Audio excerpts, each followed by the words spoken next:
Bonjour Romain.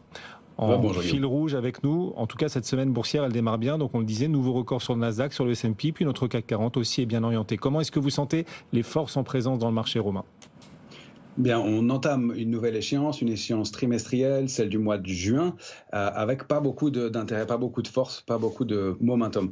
On a constaté au moment de l'échéance des petits signes de faiblesse, contrairement aux échéances précédentes du début de l'année où on avait accéléré à la hausse. Là, on a plutôt buté contre des niveaux de résistance, en tout cas en Europe. C'est pas le cas pour les marchés américains qui effectivement ont débordé leur plus haut historique et se sont installés un range plus haut. Sur l'Eurostoxx, on bute contre la zone 5096, 5125. Sur le CAC 40, c'est pareil. On essaye de s'extraire par le haut du trading range et on n'arrive pas à s'en éloigner. Ça, c'est un peu un signe de faiblesse. Il faut dire qu'au cours de l'échéance, on a progressé de 2% environ sur le CAC 40, 3% sur l'Eurostoxx. Et l'intérêt sur le CAC 40 sur les futurs a diminué, ce qui n'est pas un signe de force, au contraire, bien sûr. Et sur l'Eurostoxx, il a augmenté, mais assez peu, assez faiblement, de l'ordre de 4%, 5%.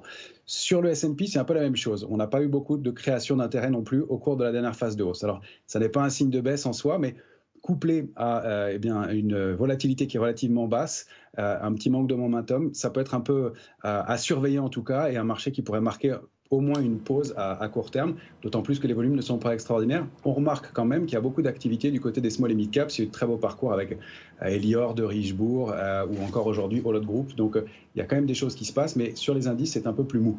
Et sur Wall Street, alors on parlera d'Alibaba, bien sûr, tout au long de la suite de cette émission, mais il y a une autre valeur que vous avez repérée qui, d'un point de vue technique, offre un potentiel intéressant, peut-être des signaux à ne pas rater. Le titre Alibaba, en l'occurrence, Romain.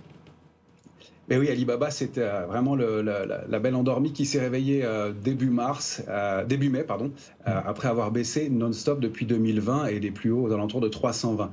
Là, c'est un titre qui vaut 88, 83.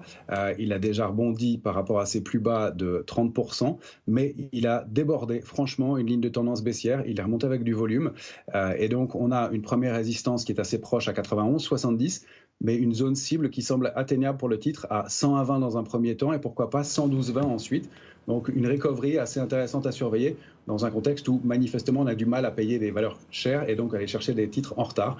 Il faut rappeler qu'Alibaba avait publié la semaine dernière et des résultats qui étaient pas bons, mais vraiment mauvais même, mais bien supérieurs au consensus. Effectivement. Romain, on vous rappellera la clôture des marchés aux alentours de 17h35 en direct. C'est vrai que la semaine sera marquée aussi par les minutes de la fête, ce sera mercredi, et puis aussi un certain nombre de discours de plusieurs membres de la Réserve fédérale américaine, notamment la journée de demain, qui sera particulièrement chargée. Alors le potentiel des marchés, il va dépendre de ces rendez-vous, mais il va aussi dépendre de la capacité des ménages américains à continuer d'investir en bourse. Sabrina, vous avez repéré là-dessus une étude de la Fed de San Francisco concernant l'épargne accumulée et donc encore disponible par les ménages américains pendant le Covid et l'évolution de cette épargne, savoir si elle est encore prête à continuer de s'investir dans les marchés.